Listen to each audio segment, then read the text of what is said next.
Let's start the podcast.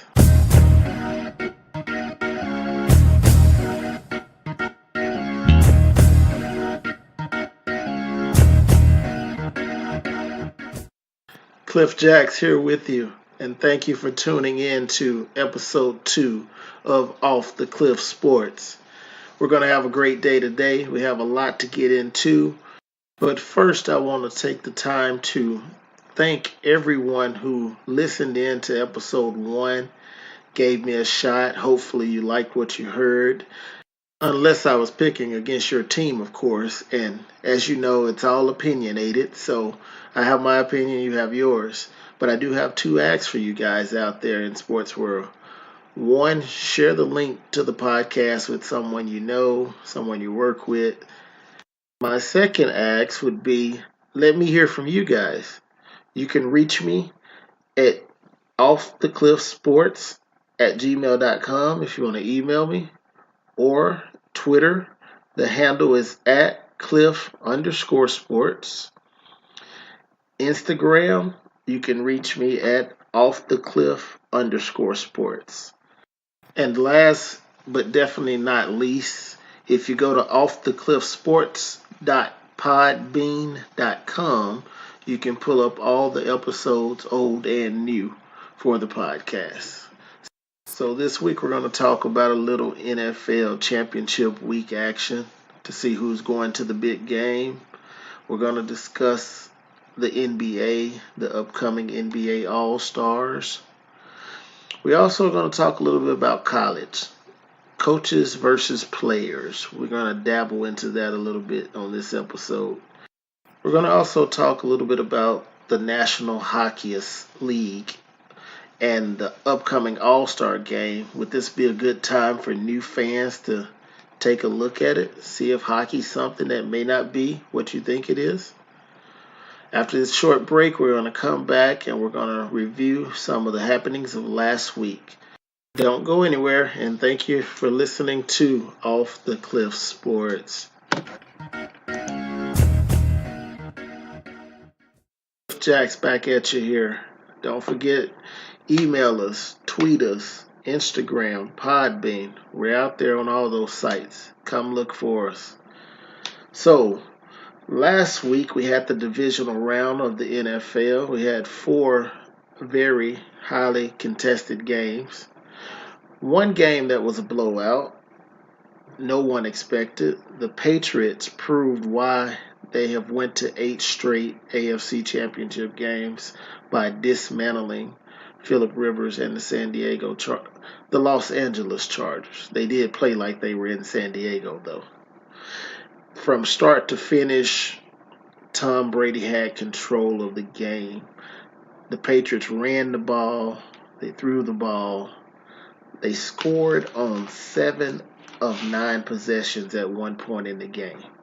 In the NFL, if you score on 7 possessions, chances are you're going to win the game. Phillip Rivers had no time to throw the ball. They did not stick with the running game, and it was like they were rattled from the start, which amazed me because I actually picked the Chargers to win this game. I figured that Tom Brady was on his last leg. I figured San Diego has 2 good pass rushers who I thought were going to show up, but didn't turn out to be. I was very disappointed at the performance of their defense and their defensive game plan. Tom Brady, you have to switch it up. You have to pressure him. You have to hit him in the mouth and rattle him in order to beat the Patriots. If he's standing back there calm, cool, in control, he's most likely going to win that game. So the Patriots will go on to face one of the games from Saturday, where you had the Kansas City Chiefs knock out the Indianapolis Colts.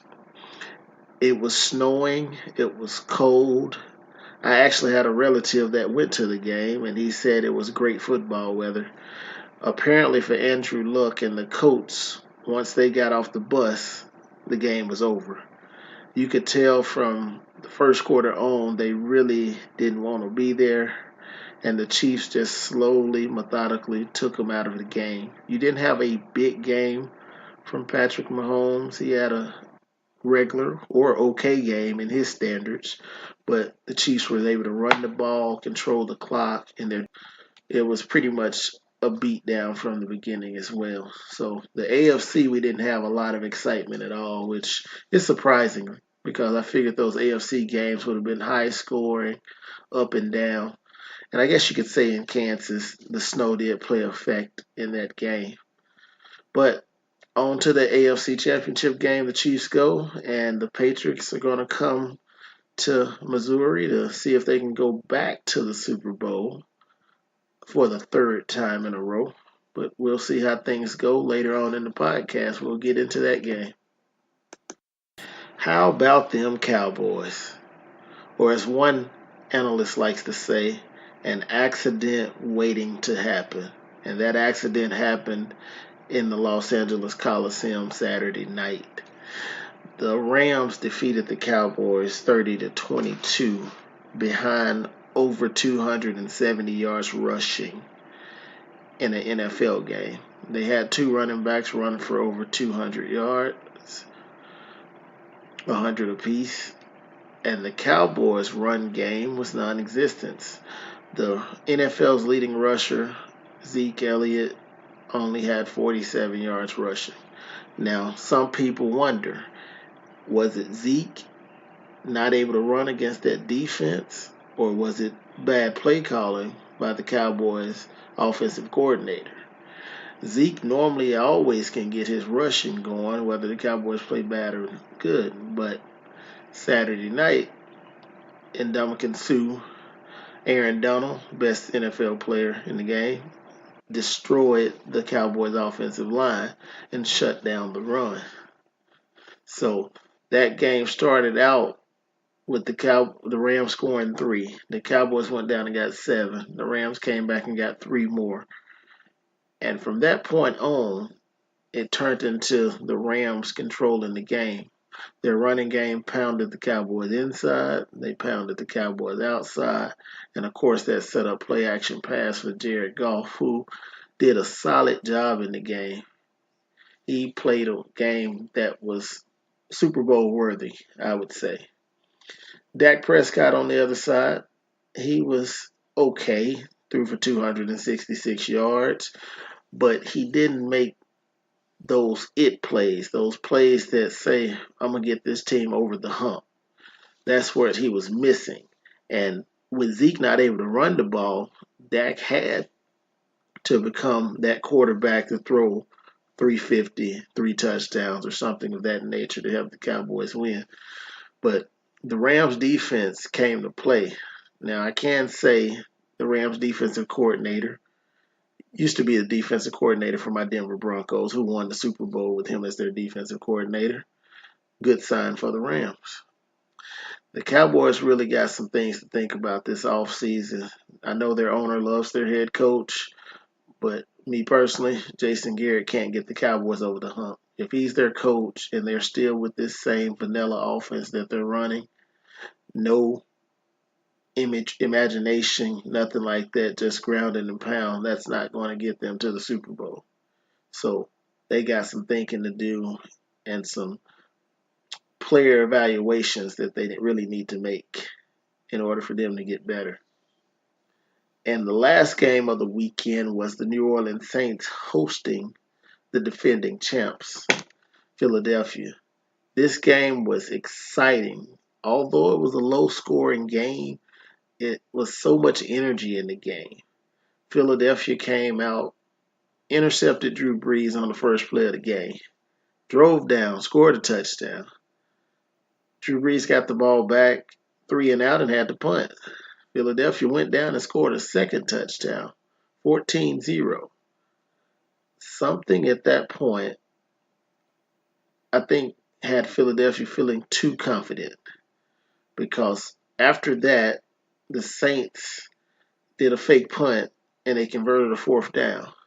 And from that point on, it was all New Orleans. New Orleans had the best player on the field Sunday night, Michael Thomas. 12 catches. I want to say he had 171 yards receiving and a touchdown.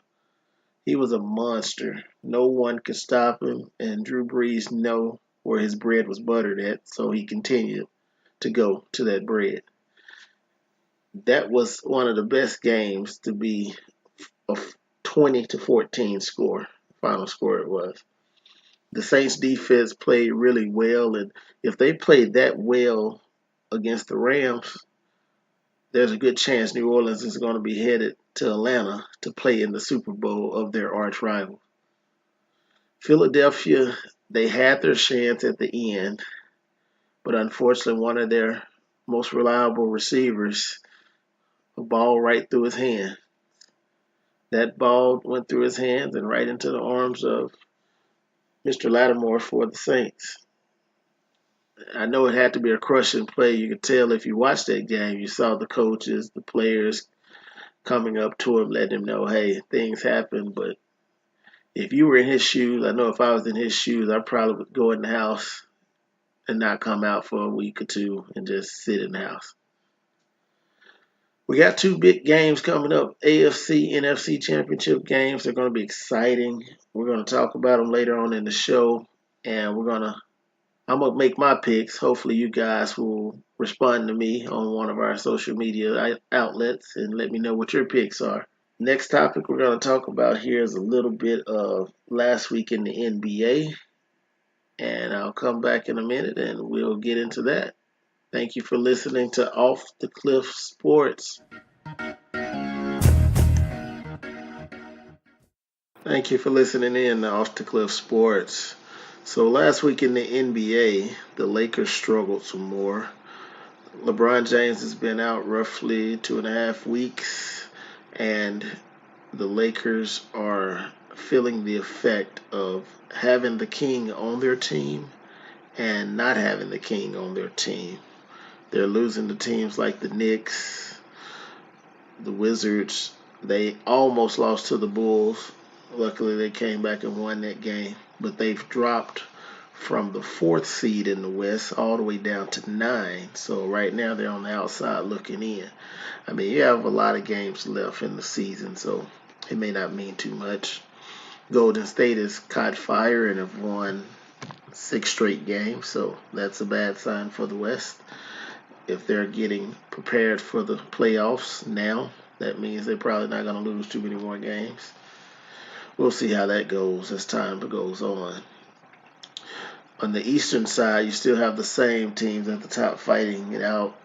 They're winning against the lower Eastern Conference teams, but beating each other up, and that's Milwaukee, Toronto, Philadelphia, Boston. They're going to fight for that Eastern Conference title and a chance to go and take on the best in the West. Not a lot of action out East because it seems like all the stars are packed over in the Western Conference. You have Kawhi Leonard over in Toronto. You have Kyrie Irving over in Boston. Speaking of Kyrie Irving has realized that being the man on a team is a lot harder than you would think. He was a little upset playing with LeBron James because there was so much media coverage. Everything was under a microscope because LeBron was on the team. So he wanted to be his own leader and have his own team. Well, he went to Boston, and so far this year he's realizing that a group of guys have a lot of different personalities, and things are just not going to pan out the way that one person, being Kyrie Irving, wants it to work. He's been losing. He's not actually getting the ball at times where he thinks he should get the ball because their coach, Brad Stevens, is a young mind, a young genius when it comes to basketball, and he's going to try to make sure he gets all his weapons, some touches, some shots. And Kyrie has to understand, although you're the leader, everything doesn't always go through you. So he's really struggling with that part of things. Hopefully for him and you Boston fans out there, Kyrie will get these things under control. I mean, they got a lot of weapons, and unfortunately, people like Terry Rozier, who I think is a stud at point guard, he's not getting a lot of minutes. And he probably could be a very valuable asset to some teams out there. So Boston got a lot to think about because they got a lot of mouths to feed, and there's only one basketball on the court. So they need to adjust, try to figure out what rotations work best, and try to get themselves back up the standings. Because you definitely want to be in that top three. You don't want to be 4 or 5 or at the bottom of that playoff bracket. Outside of that, the Australian Open opened up, and Serena Williams is going for another tennis title on the women's side. We have a number of women on the U.S. side representing in the Australian Open. Unfortunately, I can't say the same for the men. As of right now, we only have one male left in the U.S. draw. I don't really understand why we can't develop the male tennis players like we do the ladies. It seems like after Pete Sampras, Andre Agassi back in the day, lately it's like our men just don't make the cut. All right, so we got a new segment we're starting up here on Off the Cliff Sports, and this segment is called Top of the Cliff. So each week we'll have a player, good, bad, indifferent, that's going to come to the top of the cliff and join me. This week our player is going to be none other than Mr. Alshon Jeffries of the Philadelphia Eagles. With the Philadelphia Eagles driving to try to score a touchdown and win the game and defeat the Saints at home, which they literally had a chance to do, Alshon Jeffries had a ball go right through his hands. A routine 8 to 10 yard pass that he looked at. He had his hands there. The ball went through his hands and it was intercepted by the Saints. That play cost his team a chance to go to the NFC Championship. So I am calling Mr. Alshon Jeffries to the top of the cliff to join me because he disappointed millions of fans and prevented his team from going to the championship in the NFC with the opportunity of repeating as world champs. So, Alshon, I know you're a good receiver and all, but today you will join me on the top of that cliff.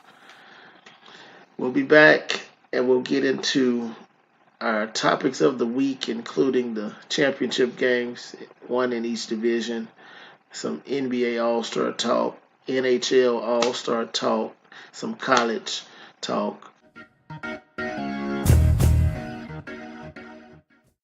We're back on Off the Cliff Sports. Thank you for listening in.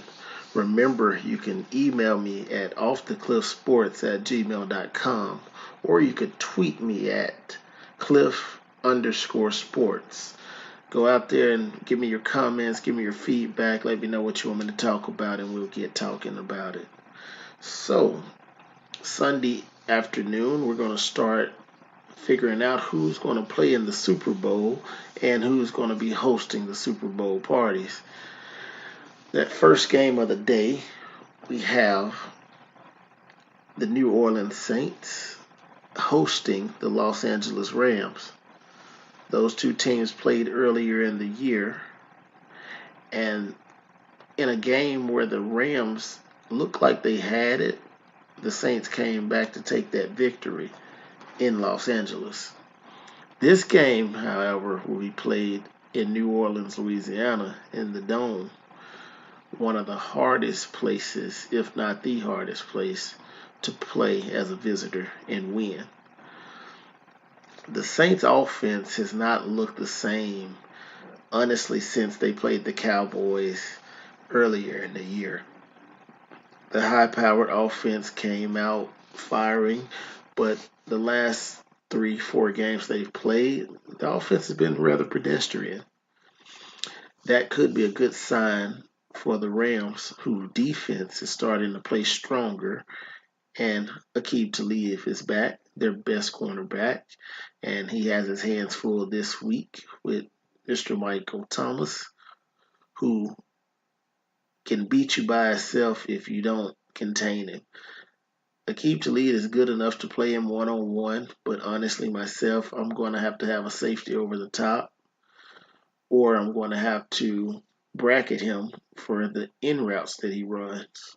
Michael Thomas is a very important and a dangerous weapon, but I think the Saints are going to definitely try to use Alvin Kamara and Mark Ingram to run towards the edges, then change it up, run in the middle.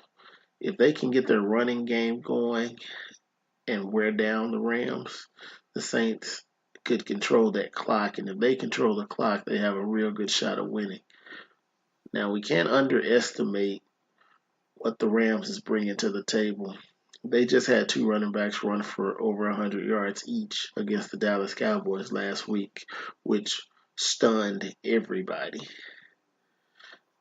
Todd Gurley is one of the top three running backs in the NFL.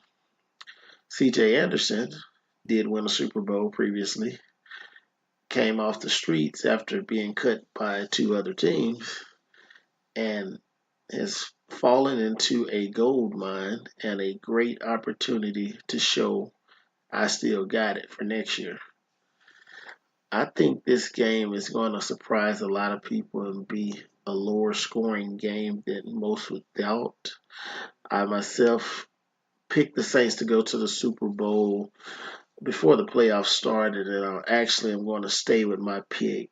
And I believe the Saints will win this game somewhere around 27-21. I don't think we're going to have that 40 point game that everybody is imagining. I think it's going to be a little closer and a lot lower scoring game. And that's just because most players in this situation are going to tighten up. You're playing for everything today. You're playing to get to the Super Bowl. So I don't think as many players will play as loose and freely as they would if it was a regular season game. And that entails some penalties, maybe a few turnovers, and keeping that score lower than most people imagine. So again, I'm going to go with that score 27-21 in favor of the Saints, and the Saints representing the NFC in the playoffs. One key that I didn't bring up, Aaron Donald and Ndamukong Suh.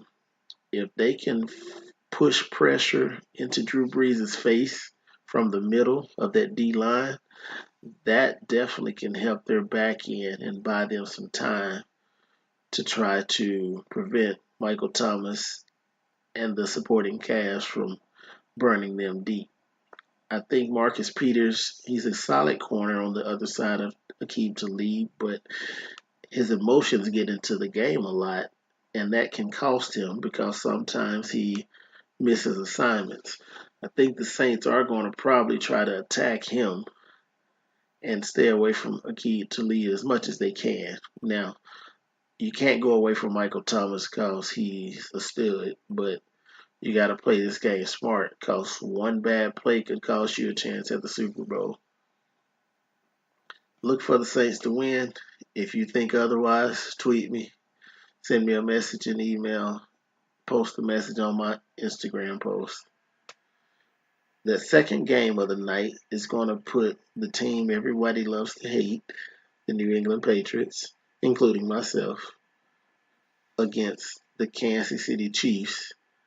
This game is going to be played in Arrowhead Stadium in Kansas City, Missouri. The second, if not the first, toughest place to play in the NFL. They totally have a home field advantage playing in Arrowhead.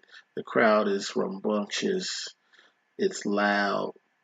Based on the weather forecast, it looks like they may be playing in 0-degree type weather.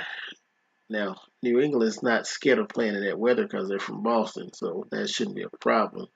But with weather conditions like they are supposed to have in Kansas City, that may cause for an ugly game, and we really may not get to see the type of game we want to see. Those two teams head up. So ball control is going to be the number one key.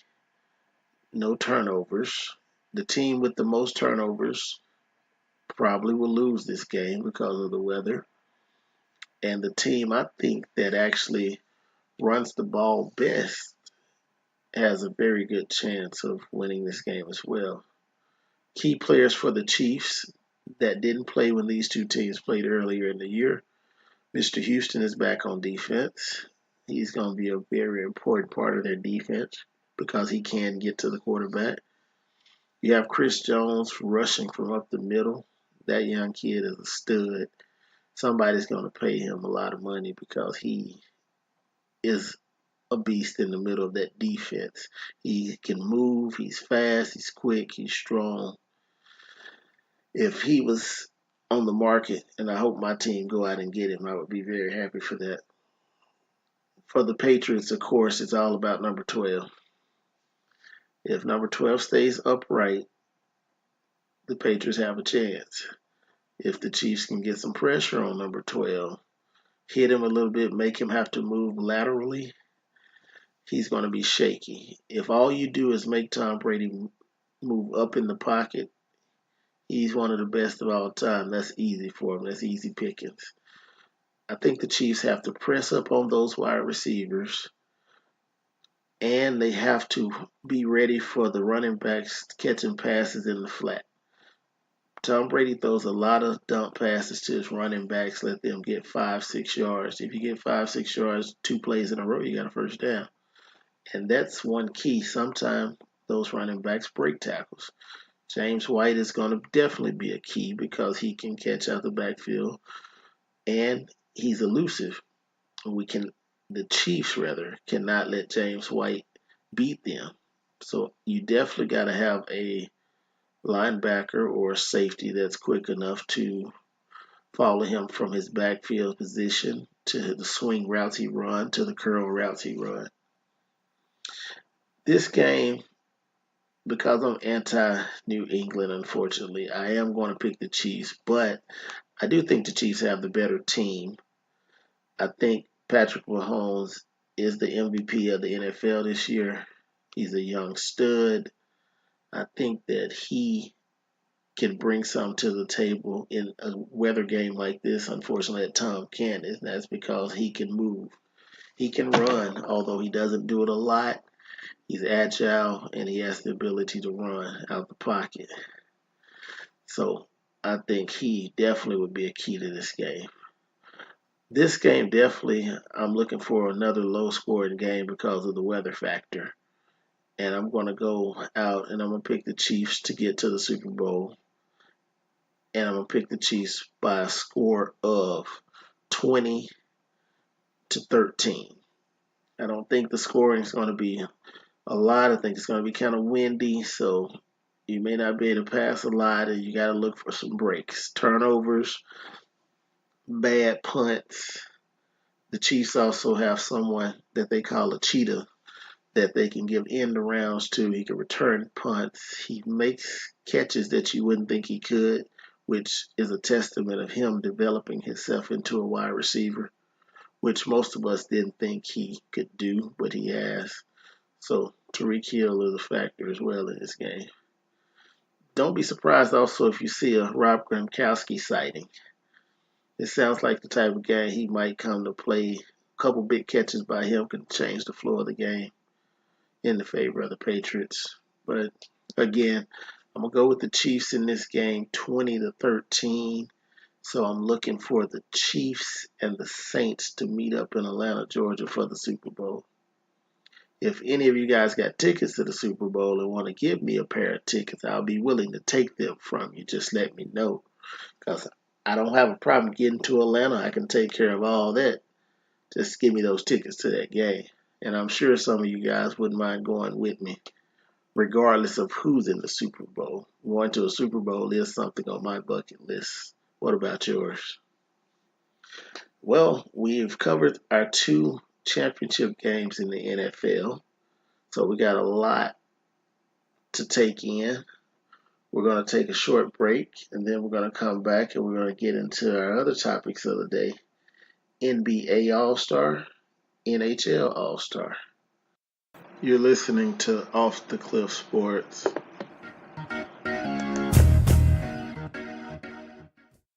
Cliff Jack's back with you here. And in our NBA roundup, the Lakers are still losing. LeBron James is scheduled to miss a few more games. The Golden State Warriors, who are already on top of the Western Conference, is scheduled to get DeMarcus Cousins back Friday. He hasn't played this year for him. It was a pickup no one saw coming. And his talent could make Golden State pretty invincible if they're playing. A lot of games they go into, I don't think their mind's into it. They know the regular season for them is nothing, and they're waiting on the playoffs. But if DeMarcus Cousins comes back 80%, Golden State is going to be a tough team to deal with. And I honestly could see them possibly even sweeping the playoffs. I don't know how many times that's happened, but I could see them going in, sweeping every round of the playoffs if they're fully engaged. And with DeMarcus Cousins added to Draymond Green, Kevin Durant, Steph Curry, Klay Thompson, Andre Iguodala off the bench, they still have JaVale McGee, who's having one of his best years since he was back playing for the Denver Nuggets. So right now, the OKC Thunder, Houston Rockets, Utah Jazz, name a few, they got a lot of work to do if they plan on trying to beat Golden State in a 7-game series. I personally don't see nobody doing it. Their team is just too loaded to lose 4 out of 7 games. But who knows? Anything's possible. We don't know what the rest of the season. You got injuries. All type of things can happen. Blockbuster trades. Trade deadline is coming up here not too long. I think it's the end of the first week of February, 6th or 7th, one of those days. So maybe one of these teams is going to go out there and just throw it all on the line. We'll see how that works out, though, for that team. We do have the NBA All-Star game coming up here soon. And one of the most shocking things that you're going to see is that you have a rookie that's top 3 in votes to start in the NBA All-Star game. The Dallas Mavericks rookie guard forward Luka Doncic is 3rd in voting behind LeBron James of the Lakers and Giannis Antetokounmpo of the Milwaukee Bucks. Luka Doncic is only 19 years old, and the kid is balling. Every time I watch him play, I get excited to go see the Mavs or watch the Mavs because he is playing some ball that everybody is turning their head saying, is this guy a rookie? If the Mavericks can build around him, they may have something to say about the West in the upcoming years. I would say 2-3 years down the road here. Nothing this year or next year. But he looks like he's one of those talents that we will call a star in the NBA. Speaking of All-Star voting, LeBron James, of course, is the top vote getter, the king. That's no question about that. Also in the Western Conference, right now in the guard positions, Steph Curry and Derrick Rose. Surprise, surprise, Derrick Rose is 2nd for guards in vote getting.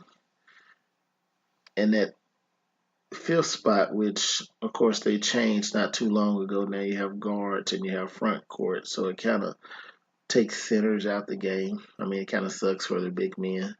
But right now, Paul George, who's having a great year with OKC, is 5th in votes in the Western Conference. So it looks like he's going to get that starting gig over Kevin Durant. Kevin Durant's rubbed a lot of people wrong, I think. I think he's playing with this bad boy mantra that he's a big, bad, tough guy. And it's not going over well with the fans unless it's a fan from Golden State. I don't think Kevin Durant is this big, tough guy, but that's the role he's taking on, so he got to live with it. With all the money he makes, I'm sure it doesn't matter to him whether you think he's a bad guy or a good guy. If I made that money, it wouldn't matter to me either, I don't think. And we go over to the Eastern Conference. The Eastern Conference playoff roster doesn't look as quite as appealing as the Western. Currently, Giannis is leading the vote getting, followed by Kyrie Irving on the guard spot. You also have Dwayne Wade as the second guard, who looks like he may be starting in his last All-Star game in the last season he plays, which is kind of a nice way to go out. Kawhi Leonard, and the only center that you're going to probably see, Joel Embiid, is fifth in the voting.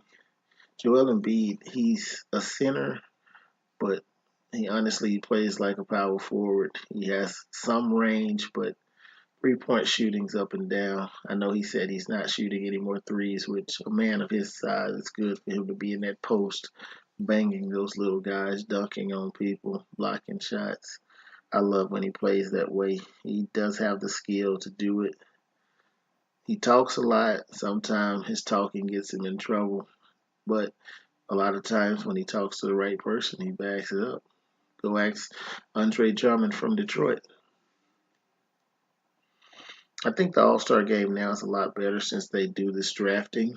That drafting is going to be interesting this year, I think, just like it was last year, but they're going to try to televise it now so we all get to take part in the excitement.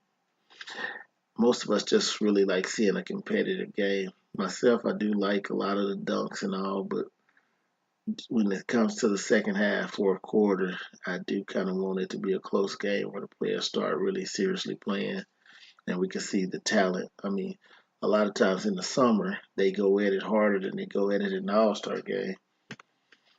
With social media nowadays, we get to see some of that good action where they get in a gym somewhere, LA, New York, and players just play basketball. And it's fun because it looks like they're having fun, they're competing, and at the end of the day, the best man wins. I mean, I love basketball myself. I definitely wouldn't mind hitting up an All-Star game here and there, see how things work, all the parties they have, all the events they have. Hopefully this year the slam dunk contest is a little better because it's up and down as well. Leaving one All-Star game, going into another, has any of you out there ever went to an NHL game? National Hockey League. I've had the pleasure of attending 3 or 4 hockey games in my life, which once I finally went to a hockey game, seeing it live, I had a better understanding and it was a lot more exciting than you may see on television. The All-Star game for hockey is coming up here at the end of January. I think it's the actual game or games is on January 27th. And the NHL doing something to try to make their All-Star event more exciting. Their All-Star hockey game is actually broken into 3-on-3 tournament style. So they break the teams up into 3 people per team and they play like little mini tournaments to see who wins 3-on-3. You get some exciting hockey. They score a lot of goals and it's kind of fun to watch. I would definitely tell anybody out there that lives in a city that has a hockey team and you've never been, if you can get some reasonable tickets, you should go check it out. It's an experience that you'll see and it's kind of unique. I mean, they do fight. Every game, someone's fighting, and whoever hits the ground first loses. So that part of the hockey game definitely is fun, but I do want to correct the date of the NHL All-Star game. The game is actually January 26th. That's Saturday. And they actually do have a skills challenge on January 25th where they do trick shots and things out on the ice. Things that most normal people probably can't do. So if you're new to it, give it a shot. You never know, you might like it. Going from one topic of the professional nature to a topic of the collegiate, I want to talk about college coaches versus college players. and the rules surrounding those two. Currently, a college coach could go to one school, another school comes to pick him up, he could quit the one school, go coach at another school, and it's nothing really done about it. A lot of times now they do have buyouts in their contract, so the one school may have to pay a little money, but other than that, there's no harm, no foul. Lately, it's been brought up more and more that it's really difficult for our college students to transfer and play sports at another school. When a college kid transfers, they have to sit out a year, which you only get 4 years of eligibility to play most sports. You have to sit out a year in order to transfer. Why is that the case? Why do our youth have it harder than the adults in this situation? That's something to me that's been way prehistoric and needed to be changed decades ago. But hopefully now we're starting to see little loopholes and players starting to find ways around it. But we shouldn't have to do all this. If you're not happy at the school you're at and you want to go to another school to compete, you should be allowed to. Coaches can do it, so why can't the players? This is something we really need to discuss and figure out ways to help our kids be able to, one, get a college education, but also be able to participate in something that they love, which are the sports that they play, without having to worry about, oh, I don't like it at this school, but I can't leave because they're going to punish me if I leave. I think it's real jacked up, and hopefully we can get some changes made to improve things for the future and our kids of the future.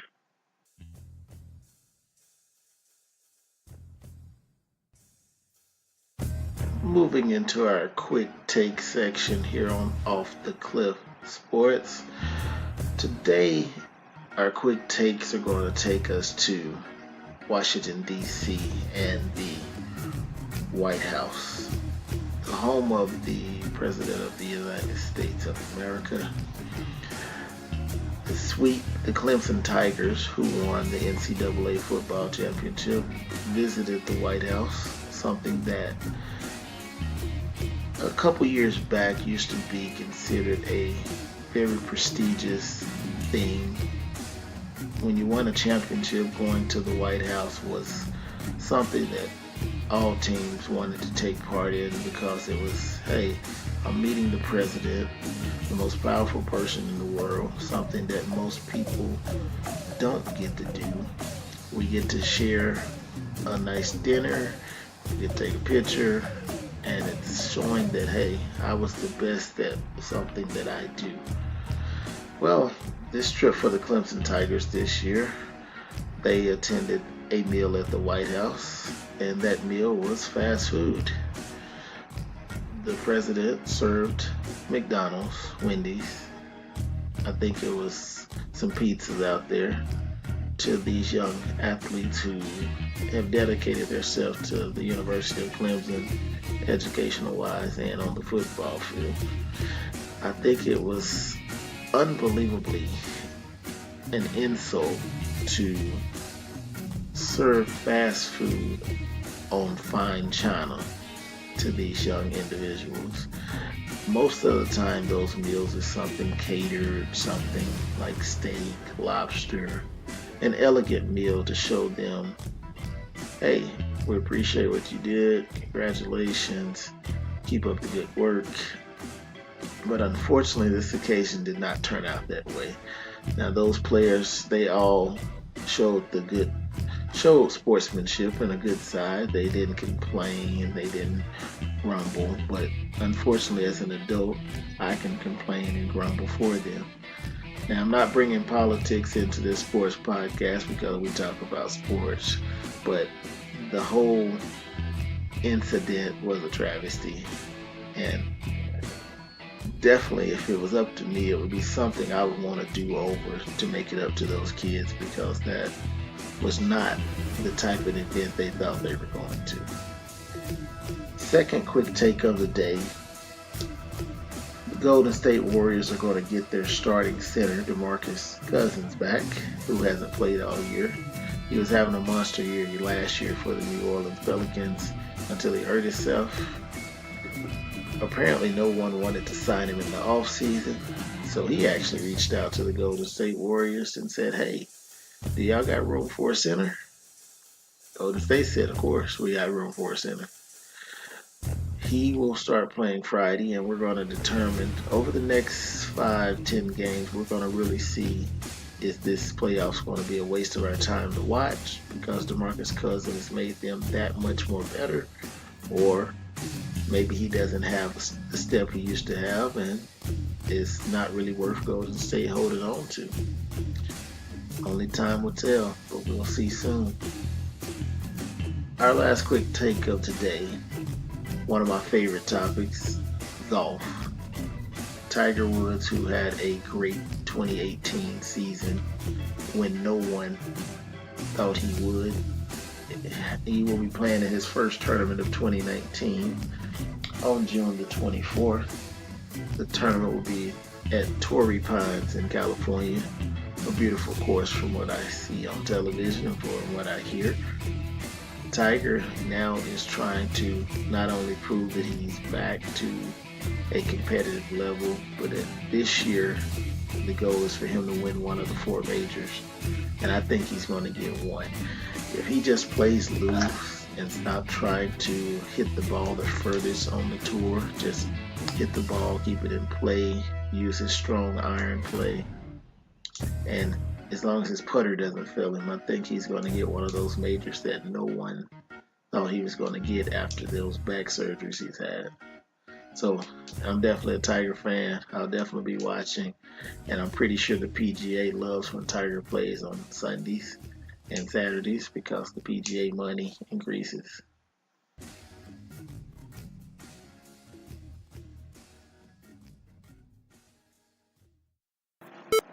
As episode 2 comes to a close here, I want to thank you again for listening in. Make sure you reach out to me via Twitter, Instagram, email, Podbean. I'll be there. I'm going to leave you this week with a quote. This quote comes from Kareem Abdul-Jabbar. You can't win unless you learn how to lose. Thank you for listening to Off the Cliff Sports. I am your host, Cliff Jacks. Talk to you next week.